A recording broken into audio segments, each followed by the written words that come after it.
Cruz is with us. He is a participant in the Occupy Cal and attorney with BAMN. BAM? Hey, Ronald. Yeah. Hi there. Hey, first of all, what's BAM? Yeah, BAM is a civil rights organization. It stands for the Coalition to Defend Affirmative Action, Integration, and Immigrant Rights, and fight for equality by any means necessary. And many of us were there at the Occupy Cal protest last Wednesday. Okay, great. So the UC Berkeley General Assembly meeting, they're calling for a university-wide strike on Tuesday, November 15th. And I'm seeing over at the Occupy Wall Street thing a call for a strike, I believe, is Thursday as well. First of all, what came out? What's the latest from Occupy Cal? On Saturday, I believe, the General Assembly voted on a set of demands for tomorrow's strike, which included calling for Chancellor Bergeneau to resign and defending free speech rights of students and reversing the fee hikes and cuts that have happened in the UC system in the last 2 years. Mm-hmm. And the word's going out. We're having a press conference this afternoon announcing our intended lawsuits against the university for police brutality and welcome everyone to come out to that. And there's just a lot of solidarity and confidence coming out of what happened last Wednesday when, despite the chancellor's over-the-top brutality, people just doubled in determination, came out by the thousands, and we're confident that tomorrow is going to be a successful day. When Ronald Reagan became governor of California, you had a statewide university system that was free to anybody who wanted to show up. And pretty much, yeah. Well, yeah. I mean, I hitchhiked out there from Michigan along with a bunch of friends of mine. I didn't go to college there, but several of them went there just so they could get a free education. And back in the late 60s. And Reagan came in and said, these students are brats. It was a word he used. And rhetorically asked the question, why should I be paying for the education, him as governor, I suppose, or as a taxpayer, for the education of people who are going to protest against my policies or say that they don't like me, which I think is a pretty lousy reason to deny people education. Has there been any discussion of basically, I'm always calling for for us to roll back Reagan's tax cuts, of his first term as president, rolling back his policies as governor of the state of California? Your question? I'm sorry? Has there been any discussion of rolling back Reagan's ending free public education in California?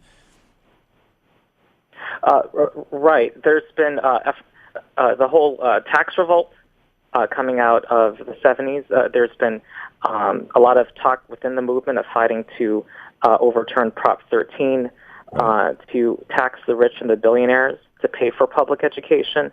And yeah, people are sick and tired of fees going up every year and know that, well, many, not within our own living memory, know that UC used to be free. Yeah. And, just to respond to what he said, the movements of the campuses were tremendous and advanced everybody. One free speech ended a costly and immoral war in Vietnam and really reshaped our society to be more democratic and egalitarian. And that's what the students who were there last Wednesday were saying, that we cannot let the rich who are leading our globe to ruin at the moment and have no solutions for the economy or the environmental crisis cannot be the ones who solely lead the way. That our universities should be places of critical thinking and free inquiry in which we collectively solve the problems that face us, because what's going on right now is just a dead-end road. And Ronald Reagan was among the 1%, and I frankly don't really care about his opinions. Yeah, well, I'm more concerned about his actions, frankly, and his actions were to end free public education in California when he was governor, and then when he became president, to drop the top tax rate on millionaires and billionaires from 74%, which caused CEOs to only take 30 times what their average workers made, because anything beyond that just went to the government. Dropped that down to 28%, which caused this explosion of wealth and a 30-year collapse in the middle class. But in any case, what is Occupy Cal going to be doing now that the Occupies are starting to be forcefully shut down. Is there a plan B beyond simple resistance? Well, with the strike tomorrow, we do intend to begin the encampment again, and there already is a response in Oakland to have an emergency response demonstration this afternoon. Our Mayor Kwan did clear out the camp 2-3 weeks ago, and we saw where that ended up, and also we are going to be going to the UC Regents meeting this Wednesday to shut it down. And basically, it's we've seen so far, and it was true in the 1960s, all these efforts to use violence to quell free speech and people striving for democracy will only increase the support of the movement as long as we continue fighting. And we're just very confident that our movement's on the rise, and we've got to continue to take actions where we are, and just march forward. But Ronald, if you look at, for example, the civil rights movement, the language of violence, continue fighting, for example, was largely, not entirely, but largely absent. There were no efforts to shut things down. The whole isn't shutting down a meeting of the regents its own form of violence? It's what we're talking about is showing the power of our movement, and it's just clear that it's force. The violence, the force for progress, force for democracy. What we saw last week was Bergeno using violence to protect his prerogative to privatize the university. And this policy is a dead-end road, and is where the regents are going to continue to take us unless we make clear to them and to the politicians in Sacramento, to both political parties, that they've got to turn this around. We have just a couple of seconds left. A very quick question. I think a lot of people have seen the video of the guys, wearing hoods and black, smashing windows in Oakland. Groups of anarchists who are getting violent. What are you all doing about that? Well, first, we defend everyone's right to protest in the movement, and we want to make sure. The main concern is what will increase the power of our movement, and there's going to be debates about what are the best ways to do that. Well, do you think smashing windows in buildings is going to increase the power of your movement? Well, we've got to. Shouldn't that be a simple no? We've got to build the power of our movement. We defend everyone's right to do what they can. We cannot limit. Martin Luther King never condemned the violence of people who did the urban uprisings in the 1960s because he understood that the mass movement that was nonviolent behind him, also had the threat of... This is the Thom Hartmann Program.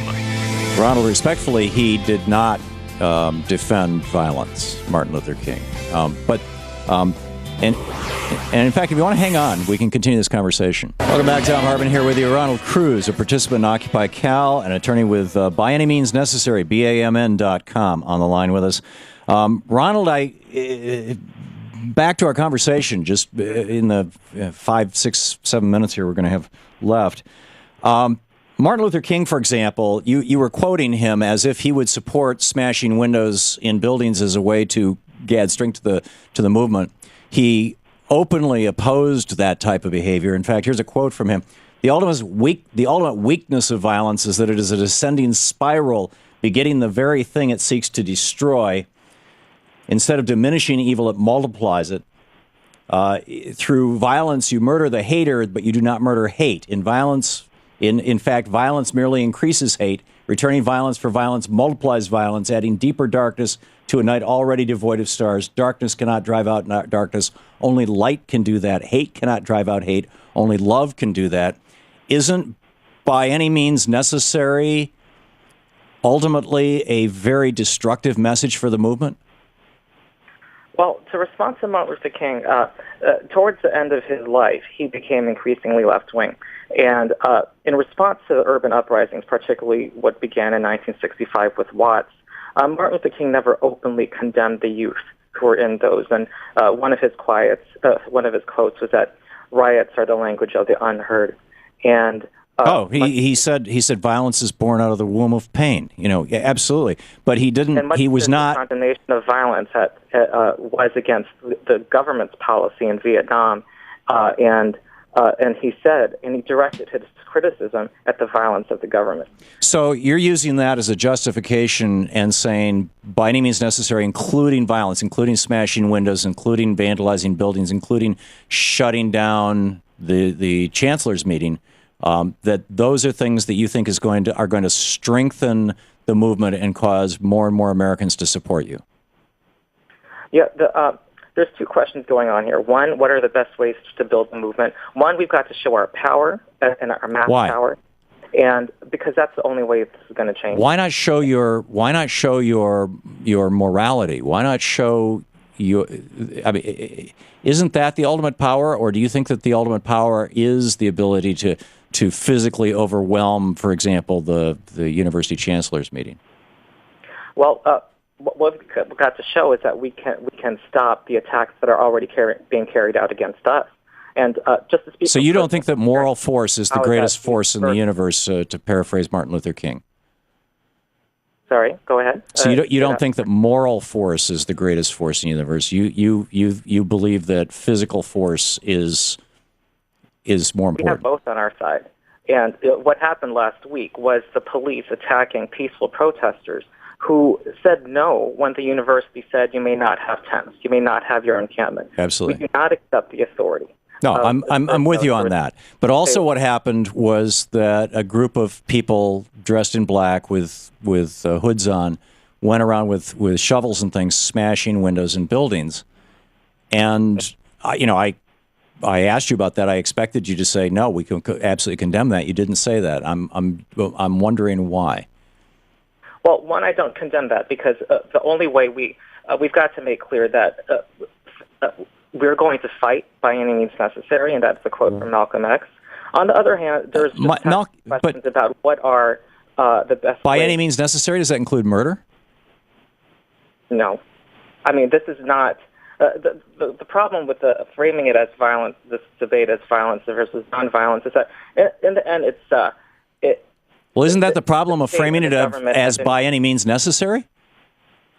Say that again? Isn't that the problem of framing it as by any means necessary? Shouldn't it be framed as nonviolent resistance or the force of moral authority or, we are the 99%?